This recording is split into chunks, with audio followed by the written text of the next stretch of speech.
It used to be that you deferred to the boss. Is it the boss is always going to have the best ideas? Not likely. Here, nimble fingers, alert minds, and tireless machines. And it used to be in most companies that chaos was discouraged. This is where the crazies live. This is where we do our work. It's different. Good morning. Good morning. Used to be you were supposed to climb the corporate ladder. Good morning. Status is who comes up with the best ideas, not who's the oldest, not who's been with the company longest, not who has that biggest title. If you go into a culture and there's a bunch of stiffs going around, I can guarantee they're not likely to invent anything. You could stack us up big as you want. That's great. Thanks a lot. And we had a great time today. Well, forget the way it used to be. Tonight, the deep dive. One company's secret weapon for innovation.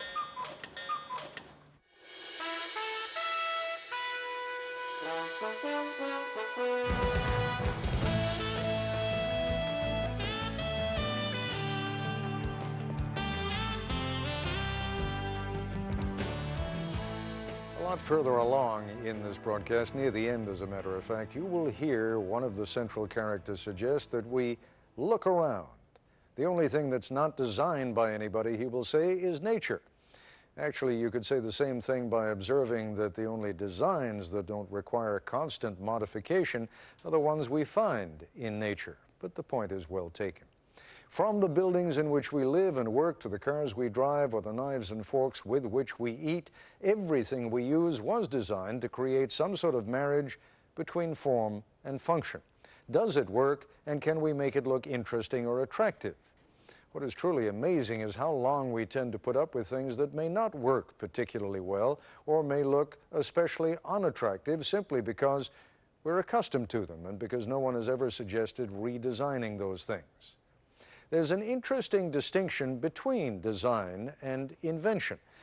Whoever came up with the idea of dental floss, for example, was an inventor, but the man or woman who put it inside that clever little plastic box that lets you tear off just the right length, that was a designer.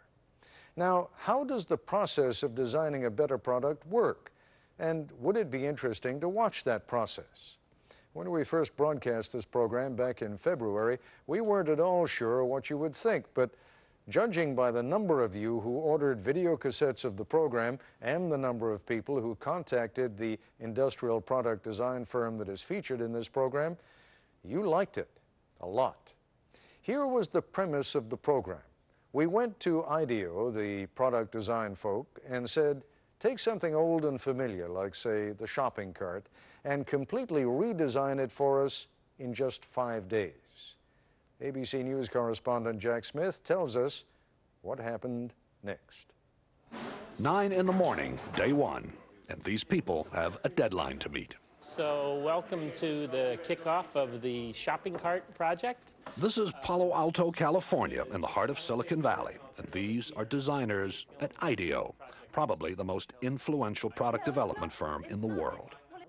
Designers are the reason TVs have square screens, chairs 4 legs, and toothbrushes nowadays those squishy handles. In fact, it was IDEO that designed those squishy handles. IDEO has designed everything from high-tech medical equipment to the 25-foot mechanical whale in the movie Free Willy and the first computer mouse for Apple. Smith ski goggles, Nike sunglasses, NEC computer screens. Hundreds of products we take for granted. This is called the Neat Squeeze toothpaste tube, which... You invented that. The man who runs IDEO is Dave Kelly, a Stanford engineering professor with a Groucho Marx mustache, a dad of genius, and an approach to innovation that usually works. Well, thank you, Fred. But not always. Thanks a lot. I can show you some products that failed. Came up with this idea called monster shoes, where you take these little monsters and lace them into your shoes, like this. And we built a bunch of them, and I didn't want those either. So. Mostly what IDEO designs, though, does work, and it works very well. Dave and his design teams create about 90 new products every year. The point is that we're not actually experts at any given area. You know, we're kind of experts on the process of how you design stuff. So we don't care if you give us a toothbrush, a toothpaste tube, a tractor, a space shuttle, you know, a chair, it's all the same to us. We want to figure out how to innovate by using our process, applying it. And so for the next 5 days, the team will apply that process to bringing the supermarket shopping cart into the 21st century. I think first we should maybe all acknowledge that it's kind of insane to do an entire project in a week. Project leader is Peter Skillman, a 35-year-old Stanford engineer. Project leader because he's good with groups, not because of seniority. He's only been at IDEO for 6 years. The rest of the team is eclectic, but that's typical here. Whitney Mortimer, Harvard MBA. Peter Coughlin, linguist. Tom Kelly, Dave's brother, marketing expert. Jane Fulton-Suri, psychologist. Alex Kazaks, 26, a biology major, who's turned down medical school 3 times because he's having too much fun at IDEO. Kids climbing up and doing this. Kids do that. Safety emerges early as an important issue. 22,000 child injuries a year, and so they're hospitalized injuries. I mean, there are many others. Not just reported in the store, you actually No, have to go to the that's emergency room. hospitalized, right.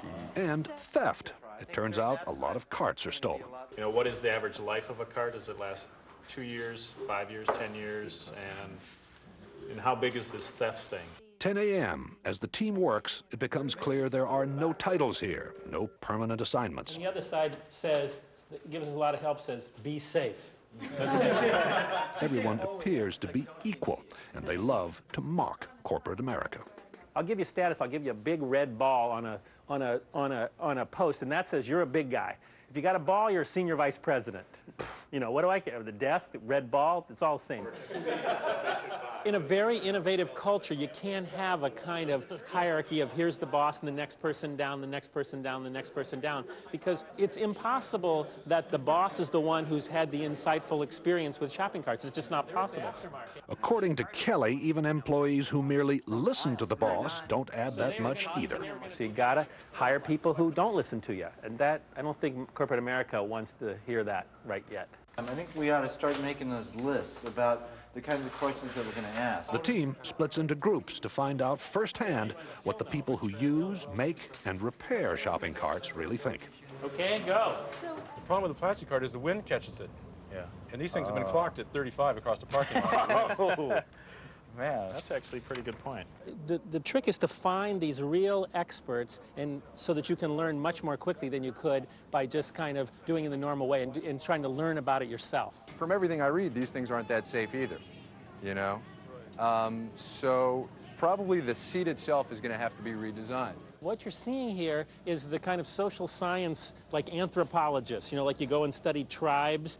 What is it that they do that we can learn from that will help us design a better cart? One of the interesting things for me is looking at how people really don't like to let go of the cart, except for the professional shopper, whose strategy is to leave the cart at various places. In corporate America, many bosses measure whether their people are, the good people or the people who are performing are the ones that they see at their desk all the time. That couldn't be further from the truth. The people who are really getting the information are out here talking to the buzzes of the world, going to meet other experts, much more useful than sitting at your desk. 3:30 in the afternoon, and the group is back at IDEO. There is no let-up. Each team is going to demonstrate and communicate and share everything that they've learned today.